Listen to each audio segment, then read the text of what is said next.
Oke pemirsa, balik lagi di YouTube gue Giovanni Tobia, dan kali ini gue mau review sebuah motor Matic yang bodinya tuh lumayan kayak Maxi, cuman cc-nya ya standar lah.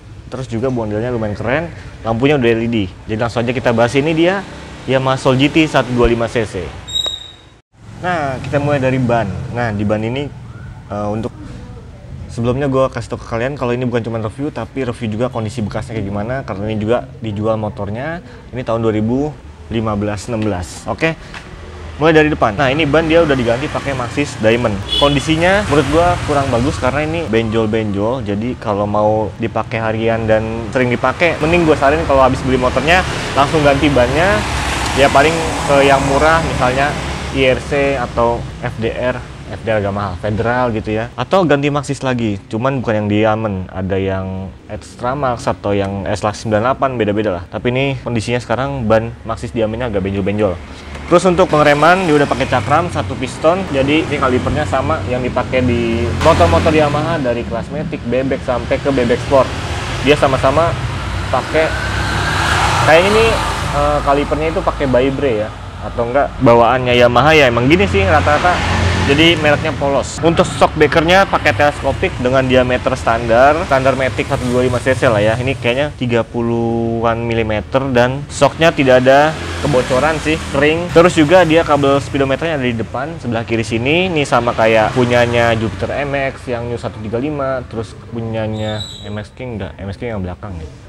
Banyak lah pokoknya masih pakai speedometer di depan. Terus untuk bagian spakbor, di bagian depan ini biasa motor-motor di Indonesia rata-rata depannya agak baret, tah dia nyeruduk motor depan, tah dia kalau lagi parkir terus dimiringin kena tembok gitu ya. Jadi rata-rata motor di Indonesia tuh spakbor depannya ada lecet, kayaknya sering nyeruduk depan ya, soalnya kan di Indonesia macetnya tuh parah, terus banyak pengendara yang nggak sabaran tiba-tiba nyeruduk. Terus warnanya sendiri ini masih original bawaan pabrik, cuman di sini ada sedikit tambelan, istilahnya tambelan pakai warna cat. Jadi putihnya beda, tapi overall sih kondisinya masih lecetnya wajar dan catnya juga masih bagus, masih halus, mengkilatnya juga masih terang gitu. Jadi masih wajar. Oke, next sedikit ke bagian sini. Ini ada lampu sen besar, ini masih pakai bohlam. Terus ada desain bodi kulit jeruknya serta bodi glossy-nya. Ini ada strippingnya juga, full injection GT. Dan ini bodinya lumayan besar ya, segitiga kayak gini. Ini di baliknya ada laci. Terus di bawahnya sini polos warna hitam. Ini nyambung ke deck langsung, hitam biasa. Oke, untuk lampunya sendiri ini lampu utamanya sudah LED. Ini LED kiri kanan dan high beamnya di tengah. Jadi yang lampu jauhnya di tengah. Terus lampu senjanya sih nggak ada ya. Paling tadi ada di sini nih T10 nih, kiri kanan bisa diganti pakai T10 LED. Untuk bodi sini dia masih normal, original juga, merah sama putihnya. Putihnya juga agak putih-putih susu ya, nggak terlalu putih kayak Honda Beat. Jadi lebih ke apa namanya, vanilla yang agak krem. Terus bagian atas dia visor doang, tidak ada headlamp, tidak ada lampu. Di sini ada smart lock, ciri khas motor Yamaha. Dan juga untuk bagian hand grip sama bandul dia udah diganti pakai punya Monster. Jadi warnanya gold kayak gini. Oke, itu belah dari bahasan bagian depan. Sekarang langsung aja kita lihat odometer dan bagian stang. Oke, untuk bagian stang kita lihat di bagian kiri ada high beam, low beam, saklar sein, ada tombol tengahnya kayak Jupiter MX juga yang New 135, terus ada klakson. Ini tombol-tombolnya sama semua, sama Yamaha Mio M3, Jupiter MX 135 sampai ke kelasnya dia lah, Soul GT 125 kayak gitu. Terus mirip-mirip, di sebelah kanan polos karena udah pakai auto headlight on, jadi lampunya otomatis nyala, serta ada tombol electric starter. Aduh capek abis mindahin motor. Terus di bagian speedometer dia full analog, ada instrumen kalau kita nyalain, cek engine-nya, high beam, sen kiri kanan terpisah. Terus ada indikator eco sama kayak Mio M3 Vino, itu di tahun 2015-16 sudah ada indikator eco-nya. Jadi kita lebih tahu mana konsumsi bahan bakar yang paling irit ketika kita ngegas motornya.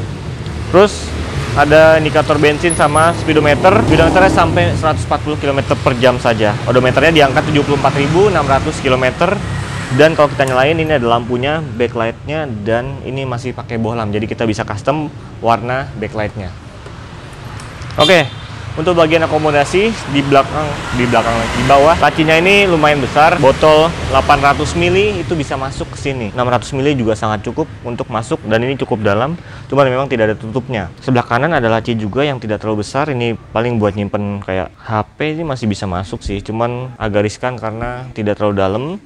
Tapi ini lumayan lega dibandingkan motor matic-matic yang lainnya kayak Honda Beat gitu. Ini masih lumayan lega.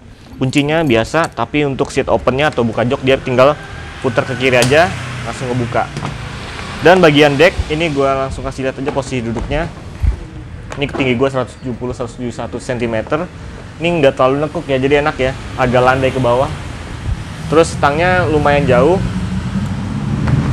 Dan untuk ukuran sepatu 3940 ini masih bisa geser-geser.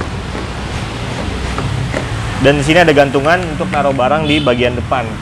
Jadi kalau bagasinya penuh, bawa tas gitu bisa digantung di depan. Enak dan nyaman, ini dudukannya juga besar dan joknya lebar banget. Jadi untuk menopang duduk gua kayak gini tuh nyaman dan lebar banget. Udah hampir sama kayak motor-motor NMAX atau Aerox lah ya, lebar. Lalu kita buka untuk bagasinya sendiri.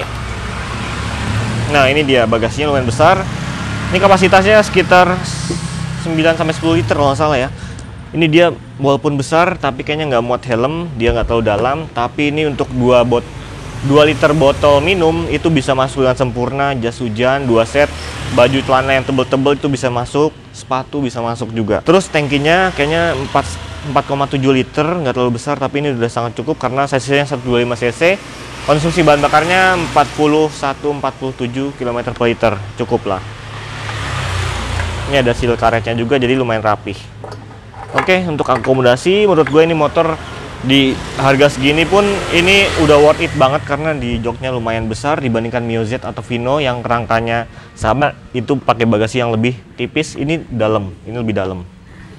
Terus bagian laci-laci depan juga cukup. Nah, untuk desainnya dari samping sih kata gue ini motor lumayan beda ya, karena ini behelnya terpisah di belakang. Terus bagian samping dia ada emblem Soul GT-nya.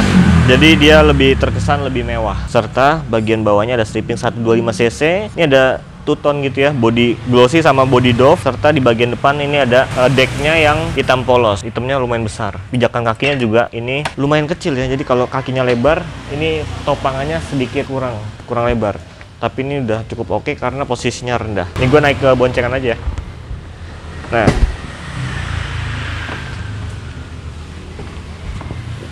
untuk ngebuka si stepnya ini sih lumayan gampang ya. Biasanya kalau matic-matic agak susah tuh. Yang setahu gue yang gampang tuh Aerox, terus Vario, Beat itu lumayan gampang. Ini juga lumayan gampang. Ya.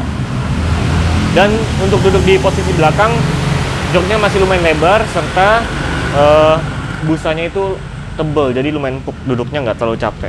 Untuk kakinya sendiri, untuk tinggi 170 cm, ini lumayan siku-siku, tapi nggak terlalu 90 derajat banget, masih bisa direbahin. Oke, untuk bagian mesin kita bahas. Ini mesinnya 125 cc, 125 cc SOHC 4 stroke, dan dia ini basisnya sama kayak yang dipakai Mio M3, Mio Z, Vino 125, dan Soul GT 125 ini. Jadi tenaganya itu 9,3 horsepower dengan torsi 9,6 Nm cuy. Jadi ya tenaganya mirip-mirip sama semua dari Mio, Vino, Soul GT, rata gitu. Nah, tadi gue ngomong bagasinya katanya nggak muat helm, ternyata bisa. Halves nih, wih, masuk dia. Bagasinya itu gue ralat tadi 10 liter ya, salah ya. Ini aslinya tuh 14 liter. Jadi untuk halves tuh dalam, dan ini juga kalau kita tutup ya, ya memang agak maksa sih, tapi tutup boy. Cuman ini kalau didudukin agak goyang-goyang dikit, paling helmnya pecah dikit. Untuk bagasi 14 liter. Nah, mesinnya ini udah pakai teknologi Blue Core injection. Jadi kalau Yamaha dulu kan YMZ FI, ini udah Blue Core, udah terbaru, yang pastinya lebih irit lah. Tankinya 4,2 liter ini, tadi konsumsi bahan bakarnya udah gue bilang sekitar 42-47 km per liter. Bobotnya ini walaupun motornya gede ya, lebih gede dari Mio, dari Vino, ini lebar, besar, bagasinya juga 14 liter, lebih besar, tapi bobotnya cuma 96 kg. Enteng banget cuy. Jadi ini motor menurut gua sangat worth it lah ya. Bobotnya enteng, ringan, tapi akomodasinya lumayan lega dan luas. Oke, kita bahas bagian belakang. Ini kita lihat remnya masih tromol, ada oli gardan di sini. Ini shocknya mirip-mirip yang dipakai di Vino 125 sama Mio MT atau Mio Z. Jadi ini kayaknya Yamaha nggak terlalu pengen ngerubah-ngerubah ya. Jadi plug and play aja gitu. Air filternya desainnya sama persis sama yang Vino sama Mio. Bener-bener garisnya tuh sama semua, tinggal plug-plug aja dah. Mesinnya, tenaganya, semua torsinya sampai ke bagian shockbreaker. Jadi menurut gua rasanya juga kalau kalian pernah naik Vino atau Mio M3 atau Mio Z itu Soul GT ya lumayan mirip-mirip aja. Cuman emang experience kenyamanannya yang beda karena dia joknya lebar. Terus di bagian belakang spakbornya rata biasa aja. Cuman lampunya ini agak kelihatan jadi gede banget, gemuk gitu motornya. Ini lampunya lebar, C-nya juga selebar ini, tapi BH-nya terpisah. Jadi ini motor kayak dibilang Matic Sport enggak, tapi agak Matic Touring juga gitu ya. Karena ini behelnya terpisah. Ya kadang beberapa orang nggak suka juga sama model lampu belakang sama behelnya, karena lumayan aneh. Untuk bagian belakang sendiri ini banyak pakai merek ukurannya 90/90 Federal FT. Ini dari Federal nih, dan ulirnya masih bagus. Pemakaiannya bisa sampai 1 tahun ya, 8 bulan itu masih bisa. Oke, untuk velgnya sendiri dia juga konfigurasi velgnya mirip sama yang dipakai di Vino 125 bahkan Mio. Jadi banyak banget kesamaan di motor ini yang diambil dari saudara-saudaranya. Oke, tadi gue belum bahas dari bagian kanan tuh knalpot. Ya, ada desain-desainnya, ntar lihat aja di birolnya. Terus juga pendinginannya masih pakai udara, belum pakai air radiator. Sisanya selain itu desainnya kalian nilai sendiri. Menurut kalian looksnya gimana nih motor? Soul GT 125 kondisinya kayak gini, bodinya udah gue liatin dari tadi ya, masih original look dan juga joknya ini nih yang pasti empuk dan lebar. By the way kulitnya sudah di retrim tapi masih rapih. Dan spionnya original Yamaha. Oke, harganya sendiri itu bisa kalian langsung cek di video update harga motor bekas di Firman Motor. Alamatnya di Jalan Raya Kampung Kramat, Cipayung, Jakarta Timur. Dan ada nomor WhatsApp-nya juga di bawah. Kalau kalian mau nanya-nanya tentang motor ini udah laku apa belum, bisa tuker tambah dan harganya berapa, langsung aja tanyain di WhatsApp yang ada di deskripsi. Komen sebanyak-banyaknya di bawah, menurut kalian kondisinya gimana, motor ini experience-nya gimana, yang pernah pakai Soul GT juga sharing-sharing di kolom komentar. Like jika kalian suka, kita ketemu lagi di video berikutnya. Peace.